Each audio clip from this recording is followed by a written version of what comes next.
Otumfo Jimifo. Otumfo ye na wasema obi ampie no. Otumfo so wo ye yentima obi ampie. Akwa bia ye no ho se ono de kumasi ye ne dia ye nta no. Obi antumi nya ne hwe. Akwa ne si obi antumi nya ne hwe. Enti otumfo se ma obi ampie a ono wapie ene nam kumasi tanum. Obi antumi nya ne hwe. Ene onam tanum no okeka na adwen. E kira amanfo se wonam tanum. Obi antumi nya ne hwe. Otumfo antumi nya ne hwe. Brafo no so timi nya ne hwe. Abushafo mama yenkotie akwa na num nsem. Otumfo Jimifo. No, a man from Oshim Kevo. So a man from Oshim Kevo. A man from Kevo. So they are a honam one. Akwa obod. Obi ampie was so me pie. Brafo na mo so many nyansa na Jimifo. Osa brafo na ji. Mumbra. Logi ya wotwe wom. To me say mumbra. Some ba na mo dwane mumbra. Asiafo a Jimifo. Asefo. Otumfo Jimifo. Owe pa. Jimien. Ade me otumfo me tumi wo Asante region so. So otumfo so wo tumi wo Asante region so. Iti me ka obi abeda. Obi abeda. Fo me ni me nae. So ono de won now. Abeda bi. Me nae. On that no. Apie ne nam kan no na jo 12. Che, osa brafo na Jimifo. Me ka. No obi akwakwada. Jimifo na yesi ma obi ampie obi anda. Otumfo ye aji. Akwa esida. Zata Asantefo Jimifo. Asantefo ankasa nyansa bia na omutirim Jimifo. Mo asefo. Chafo. Jimifo. Tina makwase afu we control mo. So ma Jimifo. Jesus. Jimie no. Abushafo. Akwana nya bold. Akika sa asemu anyi na abushafo. About 12 Medasunam Street. I say about 12 for Medasunam Street no so. Pema bia ntumi nya ne hwe. Asa mo kasa sa akwa. I say mo kasa sa brafo no mo kasa mo ntumi nya ne hwe. Mo kasa me nante. On nante kuma sa tan no mo chini sa. Mo hia na mo dwane. Na mo bu ne so funfo mama. Sa aboa bi pa. Sa woni tumi bia. Ma Jimmy o. Akwa obod. Before we do so. Abera me Nanti Street in. So Nanti Street num. Obi atumi nya ne hwe. No wotumi e wo yeso. Na mo tiri na ye Nyankopon ye botrefo hene ampa. Ye botrefo hene. Akwa obod. Butu ya ase ne sesi ye. Ko butu ya ne mo kire. Emi humpo. So na abushafo.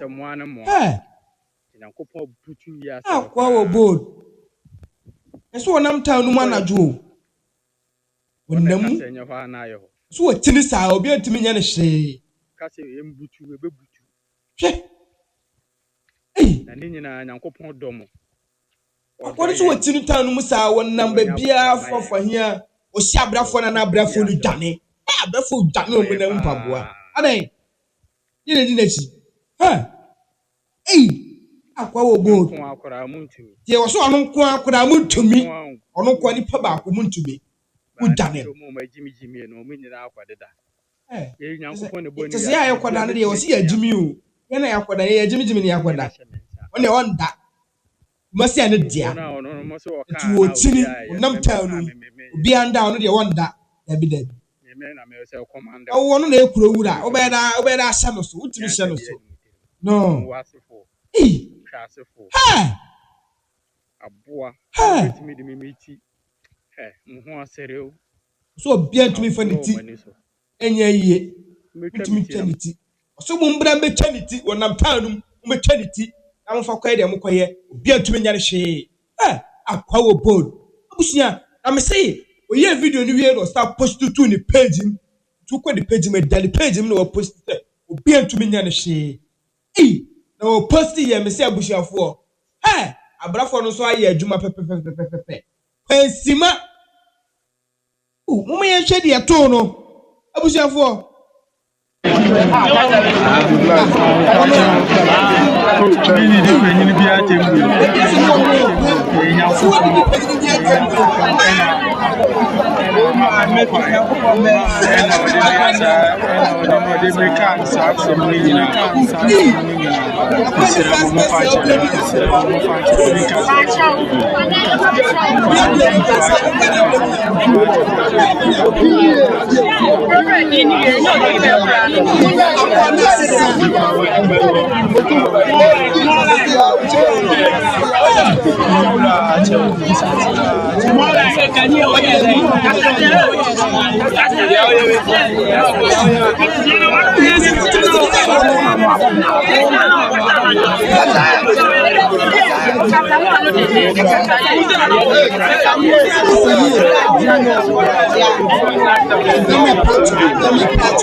Yo musi aboa kwa ne de mihu ne me ndi say wo no a de ma me gidi ne say video no WhatsApp o WhatsApp na post video no on the page ne ma page no didi san kwasem WhatsApp post video no that same page na ma me hu say no e ya kwa na because na me gindi wasesa totally the face ID kura no wantimi nyi eh abuwa o ma boa kwa ne de eh mema ho so I was say mema ni town tie na hwe bi na age ne de no so kwa ya esem obusia o ma boa kwa no rof emi won ebi da bi masa ade boa enkonko ya esem wonim si ye bebu obi ampi yesi empie si mepie empie mepie empie si mepie esi ye di uti koya na de esem ye di kaka chem ma obi ampi so se meme ye bema mepie we ye bema sin obi ana da bi they say wo di otumfo atem papa kura betima di na tem na ko di otumfo atem mo fa ni de man panyinfo abusia mo nya sa de no ndi panyini kwa so di panyini kura atem na agba otumfo no ma boy no ro afo abusia fo ya ma say mo follow your YouTube channel no Young Money Studio mo follow your TikTok page no Young Money Studio YMS for ya ma say